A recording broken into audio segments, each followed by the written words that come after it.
Mukunda Jewelers, first ever factory outlet opening soon in Jubilee Hills. శ్రీశైలేశదయాపాత్రం ధీభక్త్యాదిగుణార్ణవం యతీంద్రప్రవణం వందే రమ్యజామాతరం మునిం లక్ష్మీనాథసమారంభాం నాథయామునమధ్యమాం అస్మదాచార్యపర్యంతాం వందే గురుపరంపరాం యో నిత్యమచ్యుతపదాంబుజయుగ్మరుక్మా వ్యామోహతస్తదితరాణి తృణాయ మేనే అస్మద్గురోర్భగవతోస్య దయేకసింధోః రామానుజస్య చరణౌ శరణం ప్రపద్యే. మాతాపితా యువతయస్థనయా విభూతిః సర్వం యదేవ నియమేన మదన్వయానాం ఆద్యస్య న కులపతిర్వహుళాభిరామం శ్రీమత్తదంఘ్రీవళం ప్రణమామి మూర్ధ్నా.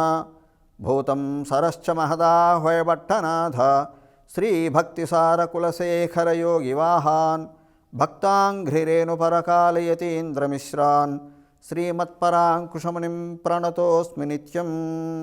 ఓం భగవన్నారాయణాభిమతానురూపస్వరూపరూపగుణవిభవైశ్వర్యశీలాద్యనవధికాతిశయ అసంఖ్యేయ కళ్యాణగుణగణాం పద్మవనాలయాం భగవతీం శ్రియందేవీం నిత్యానపాయినీం నిరవద్యాం దేవదేవ దివ్యమహిషీం అఖిలజగన్మాతరం అస్మన్మాతరం అశరణ్యశరణ్యాం అనన్యశరణః శరణమహం ప్రపద్యే.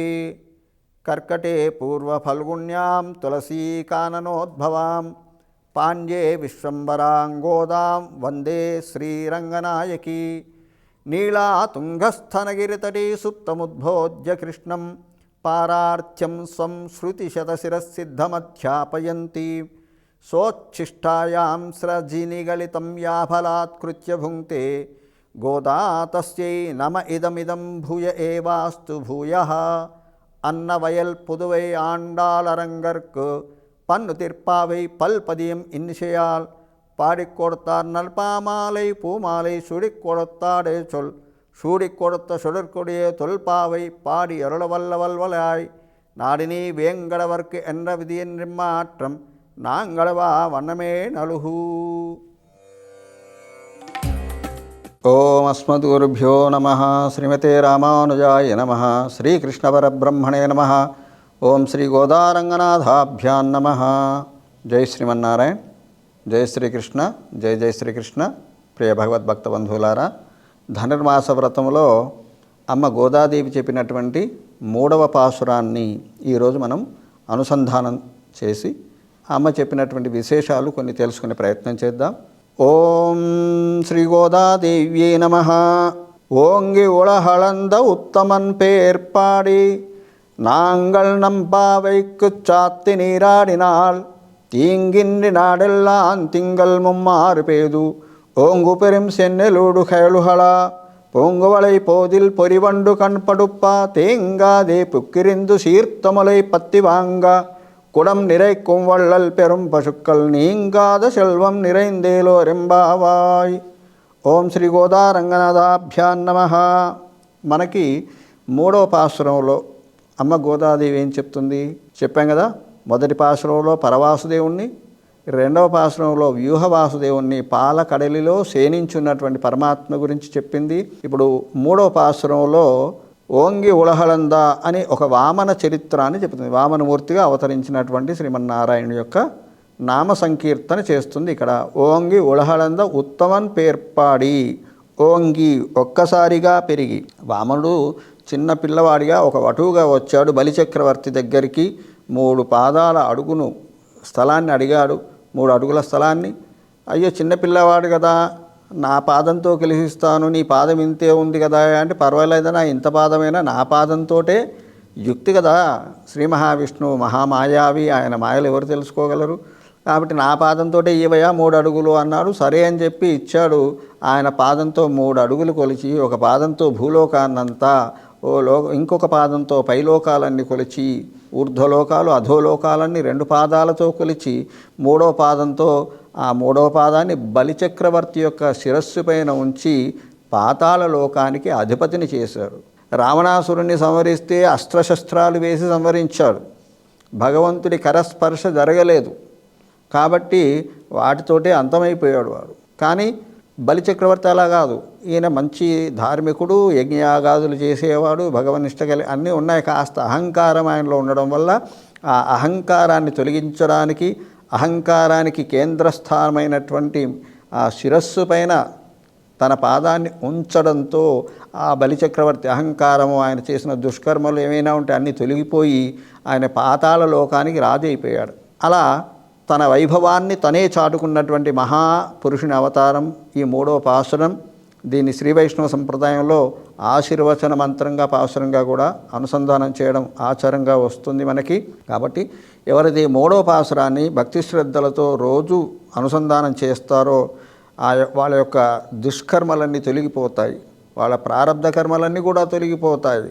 ప్రారబ్ధ కర్మలు తొలగించడం ఎవరి వల్ల కాదు అంటుంది జ్యోతిష్ శాస్త్రం, కానీ తన వల్ల అవుతుంది అని శ్రీకృష్ణుడు ఎన్నో సందర్భాల్లో, కుచేలుడి విషయంలో ఇలా ఎన్నో సందర్భాల్లో తను నిరూపించాడు. అందుకే శ్రీకృష్ణుడు ఒక బిరుదు, అఘటిత ఘటనా సామర్థ్యుడు అంటారు స్వామిని. మిగతా అవతారాలన్నీ వేరు. రాముడు ఒక మానవుడిగా వచ్చాడు, మానవుడిగానే ప్రవర్తించాడు. కానీ కృష్ణస్థు భగవాన్ స్వయం అని చెప్తుంది శాస్త్రం. భగవంతుడే ఆవిర్భవించాడు శ్రీకృష్ణుడే స్వయంగా. కాబట్టి భగవద్ లీలలన్నీ అసాధారణమైన ఏ మానవుడు కూడా చేయలేని లీలలు పసితనంలోనే చూపించాడు మనకి. 8వ రోజు పూతను చంపడం, ఆ తర్వాత శకటాసురుడిని చంపడం, ఆ తర్వాత 12 సంవత్సరాల లోపలనే మొత్తం రాక్షసులందరినీ, కంసాదులందరినీ కూడా 12 సంవత్సరాల వయసు వచ్చే వరకు మట్టు పెట్టగలిగినాడు. ఇది మరి సామాన్య మానవుల వల్ల అవుతుందా? కేవలం భగవంతుడికే సాధ్యం అవుతుంది. కాబట్టి అలా భగవంతుని యొక్క అవతార తత్వాన్ని, పరిపూర్ణమైనటువంటి గొప్పతనాన్ని ఈ పాసురం మనకు తెలియజేస్తుంది. 3 పాదాల ద్వారా తను విక్రమించి త్రివిక్రముడైనాడు అన్నమాట. ఆ వామని యొక్క నామాన్ని మనం అనుసంధానం చేస్తూ ఈ వ్రతాన్ని ఆచరిద్దామని చెప్తుంది గోదాదేవి మనకి. ఇంకేంటట, 3 లోకాలను కొలిచిండు. 3 లోకాలను ఎందుకోసం కొలిచాడు? తన కోసమా? కాదు, పరోపకారం కోసం. అక్కడ ఎవరైతే ఈ బలిచక్రవర్తితో పీడింపబడుతున్నారో, బాధ కలుగుతుందో వాళ్ళందరినీ రక్షించడం పరోపకారం. కాబట్టి ఆ పరోపకారం కోసం ఆయనే తన గొప్పదనాన్ని చాటుకున్నాడు. నామున్ నంపావైకు గానం చేసి మన వ్రతాన్ని మనం ఆచరిద్దాం, అనుసరిద్దాం. నంపావైకు అంటుంది. ఎట్లాగా? శ్రద్ధతో చేయాలి. మనం ఏ పూజ చేసినా సరే, కనీసం మనకు ఇంకా పూజలు, నోములు, వ్రతాలు చేసే విధానం తెలియదు, టైం లేదు, శ్రద్ధ లేదు. కాబట్టి కనీసం దీపారాధన చేసినా కూడా ఒక శ్రద్ధ ఉండాలి, దానికి ఒక భక్తి ఉండాలి. దీపారాధన ఎలా చేయాలి కనీసం అది మనం పెద్దల ద్వారా తెలుసుకోవాలి. మరో సందర్భంలో చెప్పుకుందాం. అయితే ఆ దీపారాధన చేయడానికి కూడా శ్రద్ధతో చేస్తేనే దీపారాధన ఫలితం మనకు వస్తుంది. లేదంటే అశ్రద్ధయా హుతం దత్తం తపస్తప్తం కృతం చేయతు అని శ్రీకృష్ణుడు చెప్తాడు భగవద్గీతలో. ప్రతి విషయము భగవద్గీతలోనే ఉంది.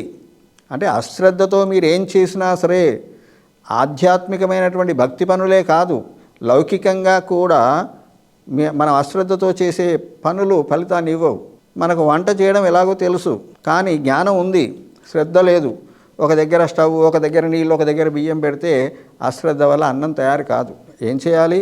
మనకు తెలిసిన దాన్ని శ్రద్ధగా ముందు పొయ్యి వెలిగించడం, దానిపైన బియ్యాన్ని ఉంచడం, మధ్య మధ్యన కలుపుతూ ఉండడం, ఉడికిందా లేదా చూసుకోవాలి, అవసరమైతే నీళ్లు కలపాలి లేదా నీళ్లు పంపేయాలి.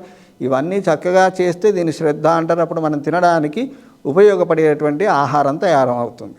మరి భక్తి శ్రద్ధ కనపడేటువంటి దృశ్యమానమైనటువంటి విషయమే అట్లుంటే, అదృశ్యమైనటువంటి పరమాత్ముని మన కంటికి కనబడకుండా కేవలం ఒక అర్చారూపంలో ఉంటే, అర్చారూపంలో ఉన్న భగవంతునిలో మనం చూస్తామా? భగవంతుణ్ణి అదొక రాతి విగ్రహం లాగానో, ఒక లోహ విగ్రహం లాగానో మనకు భ్రమింపజేస్తుంది మన మనసు. కానీ భగవంతుడు వచ్చి ఇక్కడ నిలుచున్నాడు, మనకు కావలసిన ఆయన ఇస్తాడు. అంత శక్తిమంతుడు అనేటువంటి శ్రద్ధ, భక్తి మనకు కలిగినప్పుడు, విశ్వాసం కలిగినప్పుడు తప్పకుండా ఆ స్వామి మనకు అన్నీ ఇస్తాడన్నమాట. అప్పుడు ఏం జరుగుతుంది? వామనమూర్తి యొక్క నామాన్ని మనం శ్రద్ధగా అనుసంధానం చేయడం వల్ల, శ్రద్ధగా ఈ స్నాన వ్రతాన్ని ఆచరించడం వల్ల, స్నానం అనేది ఒక సాకుగానే మనకు కనబడుతుంది. మనకి ఎక్కడ ఈ ధనుర్మాసం మొత్తంలో కూడా వాళ్ళు స్నానం చేసినట్టుగా లేదు. ఈ వ్రతానికి సిద్ధం కావడము, ఆ తర్వాత 30 రోజు భగవంతుల్లో లీనం కావడం, ఇదే కనిపిస్తుంది మనకు. కానీ స్నానము వాళ్ళు గోపికలందరూ కలిసి ఇక్కడ ఈ ఆండాల్ గోష్ఠి అంతా కూడా చేసినట్టుగా మనకు కనబడదు. అదొక సాకు, స్నాన వ్రతం మనకు చెప్పడం అన్నమాట. తను స్నానం చేసే బయలుదేరింది, అదంతా వేరే విషయం. కాబట్టి ఇది అశ్రద్ధగా చేస్తే ఏమవుతుంది? మన అరిష్టాలన్నీ తొలగుతాయి. ఎలాంటి అరిష్టాలు? అంటే ఒక కులంలో ఒక మంచివాడు పుడితే ఆ కులానికంతా కూడా గొప్పతనాన్ని ప్రాప్తిస్తుందట, సంప్రాప్తిస్తుంది. అలాగే ఒక గ్రామంలో మంచివాడు ఉంటే ఆ గ్రామానికి కూడా అదంతా వస్తుంది. మరి భగవంతుడి విషయంలో గనక మంచి భక్తులు ఉండి భక్తి శ్రద్ధతో భగవంతుణ్ణి గనక కొలిస్తే వాళ్ళ ఆ వ్రత ఫలము యావత్ ప్రపంచాన్ని కూడా రక్షిస్తుందట. ప్రపంచంలో ఉన్నటువంటి విశ్వశాంతి కలుగుతుంది. ఆ విశ్వంలో ఉన్నటువంటి అరిష్టాలన్నీ తొలగిపోతాయి. మనకు అకాల యుద్ధాలు, అకాల వర్షాలు, అనావృష్టి, అతివృష్టి ఇలాంటివి వస్తుంటాయి.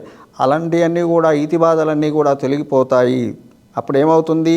తింగల్ ముమ్మారిపోయేదు, నెలకు 3 వానలు కురుస్తాయి. భగవంతుని యొక్క అనుగ్రహం ఉంటే ఆ 3 వానలు కురిస్తే ఏమవుతుంది అంటే అప్పుడు ఏపుగా ధాన్యం పెరుగుతుంది. అప్పటి కాలంలో ఇప్పుడున్నటువంటి రకాలు లేవు. వరి ధాన్యం అప్పుడు ఎర్రటి వరి కంకులు ఉండేవి. మా చిన్నతనంలో కూడా మేము చూసాం, తిన్నాం. అయితే ఈ తెలంగాణ ప్రాంతంలో గొట్టె ఒడ్లను, ఎర్ర ఒడ్లని ఇలా అంటుంటారు అన్నమాట. అలాంటి ఎర్రని వరి కంకులు కరిగినటువంటి ఆ వరిధాన్యం ఏపుగా పెరుగుతుందట. మరి నెలకు 3 వానలు కురిస్తే, అది కూడా మంచి వానలు కురిసినప్పుడు అక్కడ ఉండేటువంటి నీళ్ళ మీద తేమ ఆరిపోకుండా పంట చేలలో నీళ్లు నిలుస్తాయట. ఎంతగా నిలుస్తాయి అంటే అందులో వచ్చి చేపలన్నీ కూడా గంతులు వేస్తుంటాయట. నీరు బాగా సమృద్ధిగా ఉన్న చోటే చేపలు ఉంటాయి. కాబట్టి మనం చేసే వ్రతం ద్వారా అంత సమృద్ధిగా వర్షాలు పడి పాడి పంటలు అభివృద్ధి చెందుతాయి అని గోదాదేవి మనకి చెబుతుంది. అలాంటి గొప్ప వ్రతాన్ని మనం చేస్తున్నాము. తర్వాత ఇంకేంటి, ఎవరైతే ఈ వ్రతాన్ని చేసేవాళ్ళు ఉంటారో వాళ్ళ చుట్టుపక్కన ఎలాంటి అష్టాక్షరి మహామంత్రాన్ని నిష్ఠగా జపం చేసేవాళ్ళు కానీ, ఈ ధనుర్మాస వ్రతాన్ని నిష్ఠగా ఆచరించేవాళ్ళు కానీ ఎక్కడైతే ఉంటారో అక్కడ ఎలాంటి అతివృష్టి, అనావృష్టి, ఈతి బాధలు లాంటివి ఉండవట. తర్వాత పాలు కూడా సమృద్ధిగా ఇచ్చే పశువులు ఉంటాయట. అంటే ఆవులు ఉన్నాయనుకోండి, పూర్వకాలంలో ఆవు సంపద, గో సంపద ఎక్కువగా ఉండేది. ఆ గోకులంలో అంతా కూడా నందగోపుడికి గోవులే ఉండేవి. ఆ గోవులు బాగా పాడి పంటలు బాగా పండాయనుకోని, బాగా ఆహారం దొరుకుతుంది, పచ్చగడ్డి వాటికి. అప్పుడు ఆవులు కూడా పాలు ఇస్తాయి. ఎలా ఇస్తాయట? ఆ పొదుగును పట్టకముందే ధారలుగా స్రవిస్తూ ఉంటాయి పాలు. అలాంటి పాడి సమృద్ధి కలుగుతుంది అని మనకి గోదాదేవి చెప్పిందనమాట 3వ పాసురంలో. నెలకు 3 వానలు కురవాలంటే ఇంకొక నియమం ఉంది శాస్త్రంలో. ఎలా కురుస్తాయి 3 వానలు అంటే గోదాదేవి చెప్పింది భగవన్నామ సంకీర్తన. అంతేకాకుండా రాజు ధర్మాత్ముడైతే ఒక వర్షం కురుస్తుందట నెలకి. బ్రాహ్మలు వాళ్ళ యొక్క ధర్మాన్ని చక్కగా నిర్వర్తించినప్పుడు చక్కగా ఒక వర్షం కురుస్తుందట నెలకి. స్త్రీలు తమ ధర్మాన్ని చక్కగా పాటించినప్పుడు, ప్రజలందరూ కూడా తమ ధర్మాన్ని పాటించినప్పుడు ఇంకొక వర్షం కురుస్తుందట. ఈ విధంగా నెలకు 3 వానలు. మనకి అన్నమాచార్య వారి సంకీర్తన, నెల 3 శోభనాలు నీకు నతనికే తగునమ్మా అని అలా భగవంతుని యొక్క వైభవాన్ని చెప్పినట్టు నెల 3 వానలు కురుస్తాయి ఈ ధనుర్మాస వ్రతం చేయడం వల్ల. ఆ పద్మనాభుడి వైకుంఠనాథుణ్ణి, ఆ వామనుని యొక్క నామ సంకీర్తనం చేయడం వల్ల అని చెప్పి ఈ 3వ పాసురంలో మనకి కలిగేటువంటి ఫల సమృద్ధిని ఈ గోదాదేవి తెలియచేస్తుంది. ఓం అస్మద్గురుభ్యో నమః. జై శ్రీమన్నారాయణ. ఓం శ్రీ గోదారంగనాథాభ్యాం నమః. And for more videos, Please subscribe to iDream. Please subscribe to iDream. Please subscribe iDream. And please subscribe to iDream. For more videos, subscribe to iDream. please like, share and subscribe to the channel. Congratulations, iDream. Subscribe to iDream. Subscribe to iDream. So subscribe to iDream Media. iDream team andarki huge congratulations. Please subscribe iDream Media. Please subscribe to iDream. Subscribe iDream. Please subscribe to iDream. iDream అంటే నా కళల ఛానల్ను subscribe చేసుకున్న నోరు తిరుగుతలేదు. మీరైతే గంట గుర్తు కొట్టండి. For more such videos, please subscribe to iDream. Subscribe to iDream. Please subscribe to iDream. Please subscribe iDream Media. Please do subscribe to iDream. Please subscribe to iDream Media. For best entertainment and information, please subscribe iDream. And don't forget to subscribe to iDream.